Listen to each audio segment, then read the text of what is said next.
Hi, my name is Danah Williams, and I am a licensed marriage and family therapist and a fellow artist. I'm so excited to be asked by Equate to talk to you about what I want people to know about mental health. There are just so many things, it's hard to know where to start. First, I want everybody to know that we all have mental health, that it's not, it's just like physical health. We all have mental health. Now, the degree to how healthy we are mentally will vary from person to person, just like the degree to how healthy we are physically varies. And mental health may look a little bit different for each person, but there are some key components to mental health that I think every person should be aware of. There is a emotional component. For me, one thing that I'm looking for when I'm assessing one's mental health is their ability to have mastery over their emotions. How do they cope? Are they in the driver's seat of their emotions, or are they like a ship, out to sea that is being blown any direction that the wind blows their sails? It's really important to be in the driver's seat of one's emotions. It's not to say that we would suppress emotions, that our goal is to not experience emotions, because we want to feel our feelings. We also want to be able to have control over those feelings so that we don't get to the point where we are completely emotionally overwhelmed. There's also a psychological component to mental health that has a lot to do with our thinking. Do we believe every thought that comes into our mind? Do we feel like every thought is a fact? Do we feel every feeling is a fact? That's something to explore. Feelings are not facts, and thoughts are not always facts either. Do you have the mental fortitude to be able to distinguish the difference? Are you able to challenge distorted, unrealistic thoughts? Are you even aware if you're having distorted thoughts or unrealistic thoughts? And can you balance it with some positive self-talk? When you have thoughts that you can identify are distorted, are you able to counter with something that's based in reality or something that's positive? Another component of mental health is relational health. It's really about being able to ask for what you want and say no to what you don't want, about boundary setting, about building healthy relationships and maintaining them, negotiating conflict.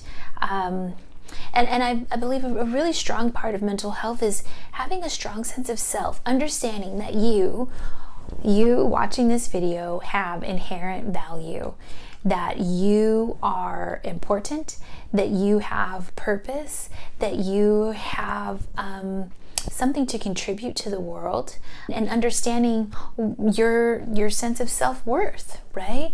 Understanding your inherent value just for being you. I think that's an important part, being compassionate with yourself, being gentle with yourself. Oftentimes, it's so much easier for us to have empathy and compassion for those who we care about, and it's so difficult to turn that lens onto us and to have that same compassion and empathy for ourselves, to be gentle with ourselves, to be a cheerleader to oneself. Not in a way that's, disparaging others or boastful or arrogant, but in a way that says, I know my strengths, I know my weaknesses, I can accept both, and to feel good about who you are.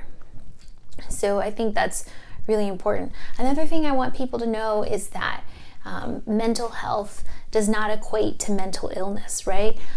Just like we have physical health, we have mental health. We have physical health, and that doesn't mean that we have every physical illness, right? Same thing with mental health. Seeing a therapist isn't a sign of mental health, it's a sign of mental strength. It's a sign of that someone sees the value in self-care, right? If you are feeling helpless or hopeless, please see a therapist. Please seek out help. Please talk to somebody, tell somebody, take that risk to open up and be vulnerable. There are so many resources out there. There are so many people who want to help you.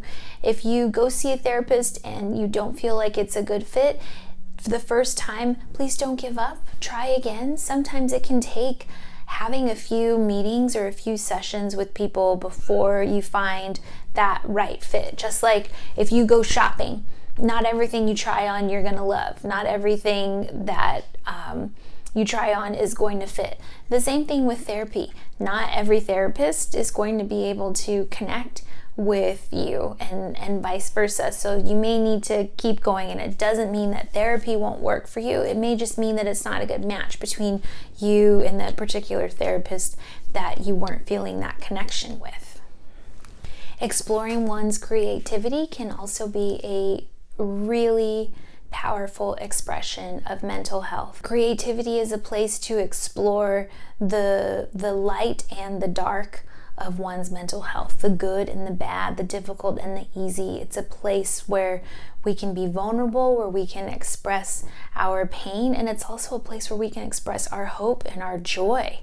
So I look forward to seeing what you all create, and I encourage you to really look deep within and open up and express, be vulnerable, be true, be real, be you.